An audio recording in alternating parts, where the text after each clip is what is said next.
There. What's exciting about this is we're coming back here with 3 returning characters, 3 brand new characters. You know, Aquaman, Superman, Batman, everybody is aware of. But you know, the introduction of Supergirl, which is really exciting.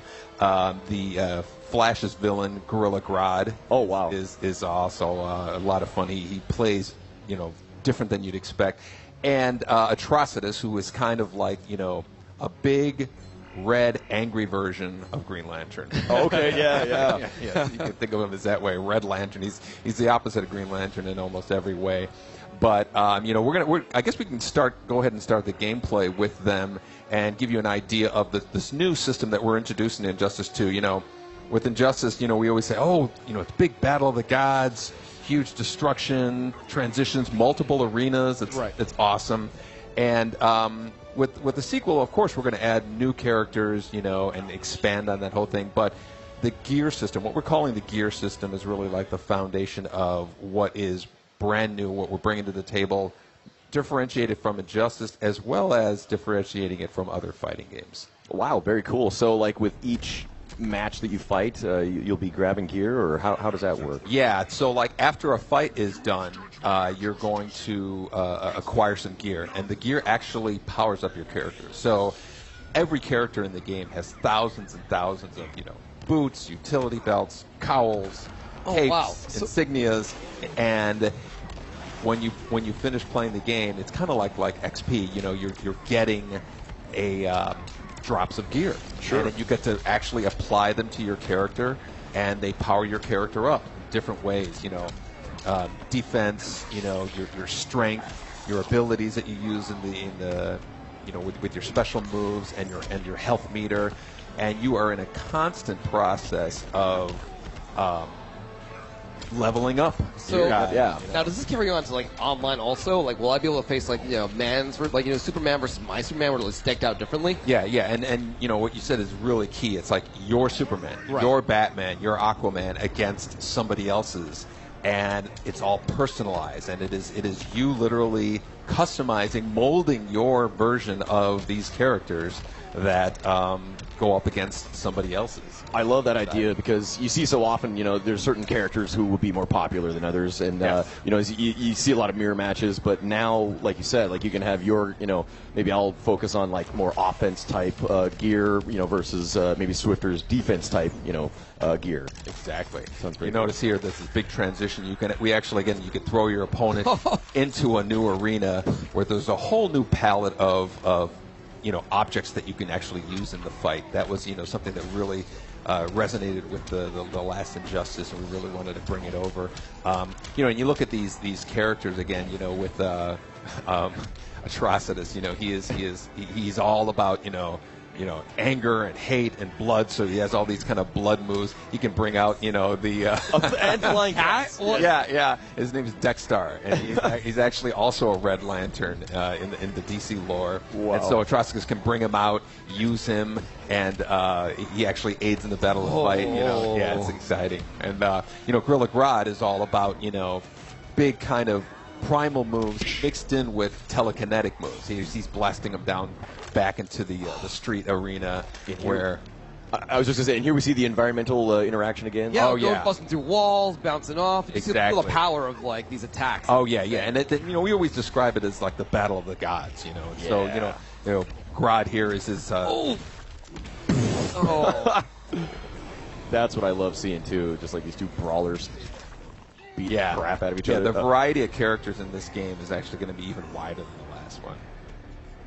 So here is what we were talking about in terms of the gear. When you finish a round, your characters are leveling up. You see the stats of their strength and all that. But then this gear that you're rewarded with, the Curse of Rage, his new arms for Atrocitus, and Grodd has these. You can also be awarded gear for other characters. Yeah, I just noticed. You want to level up your other characters. It kind of gives you an incentive to really build up the entire cast. That is very cool. That is all. I'm actually really, really excited about the loot drop system and looking at I face off against a man who's got that awesome gauntlet. What am I going to do? Counter that or whatever. Exactly. Or when you go online and you see somebody wearing some crazy crown, you're like, where did you get that? Exactly. And so there's a lot of kind of this big collection mechanic going on. Oh man, when is this coming out? I'm sorry, I'm like jumping to that, but I just want to play. No, of course. Yeah, unfortunately, we got to wait until 2017. Oh, for bad boy! Yeah, yeah, but it's going to be worth the wait. You know, like we were saying. You know, there's bigger roster of characters. This whole gear stuff is going to be so exciting, and just another great opportunity is with the first Injustice. There's always characters who didn't get in the roster. Oh, of course. And a bunch of angry people that right. characters didn't get into the game. So a lot of it is satisfying those people, wanted to see Rossiters, wanted to see Super. Yeah, comic book fans in particular could be pretty oh vocal when they are not listening. And it's a great thing. I'd rather have people passionate about it, even if passion. That's a nice, polite way to put it. Yeah. No, absolutely. People care, and these games, of course, there are fans of just Injustice itself, like we were talking about earlier. The comic book Injustice has really taken off, and fans just love the setting, like the story that the first game brought. Oh, it was fantastic. It was such a great kind of summary of the events leading up to the first game. That's what was so cool about it, and. Yeah, he's really has anger issues. Like you said, I love that idea that you guys come from the perspective that it's like the gods, like just these beings with like ultimate powers, just throwing down. Exactly. It's kind of like thinking of you have these super powered beings all kind of assembled, and a story that kind of gives them a reason to want to beat the crap out of each other. Yeah. So, are there any changes to like the combo system or like the mechanics? I'm sure you guys are still kind of tweaking that, of course. Yeah, we're always refining it. Every game we really want to add nuances that not only can be appreciated by kind of casual guys, but the hardcore fighting game guys. We really are big fans of esports and everything, and we really want to have this game be a big part of it with tournaments and all that stuff. So there's a lot of really deep layers that we've added to the game for those players. Love seeing the back and forth there, like even as you choose the characters. Yeah, that's a big part. Act like in Mortal Kombat, you always have like these like awesome, very custom interactions between characters, and is that like exactly? We were so happy with how that turned out. And these characters, they have a lot of them have relationships with each other, and they have stories famous stories. They make references to those stories. It's great. So you see a lot of nods to the to some of the comics you might have read, or or something you might have seen in other media, and it's great how you see those relationships. So they talk to each other before a fight, and it really kind of you'd be surprised how much it really adds a level of.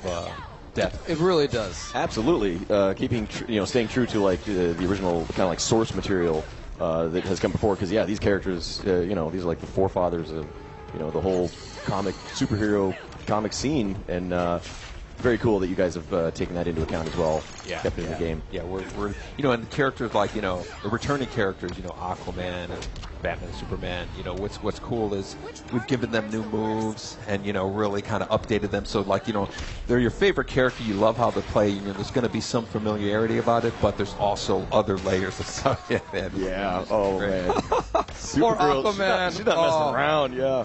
Yeah, there's a transition into a train.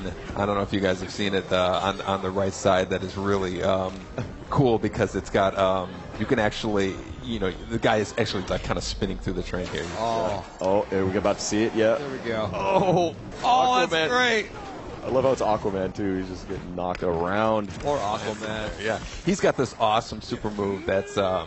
It's probably one of my favorite ones in the game right now. It's just kind of really, it's just so ridiculously over the top. Yeah. Considering his last one had this big shark, he really wanted to have something that kind of one up that whole thing. Wow! Is this it, or I think we're seeing it right now. Look at that! Oh, it's looking like prehistoric. It's not even over.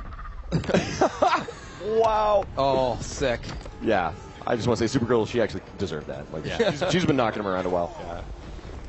Look at that. Oh man, I'm probably most excited for the loot system though. That sounds like so like amazing. Just keep me coming back. Looking forward to the end of every match. Exactly. Like fighting games are really all about traditionally have been about here's the character that we made.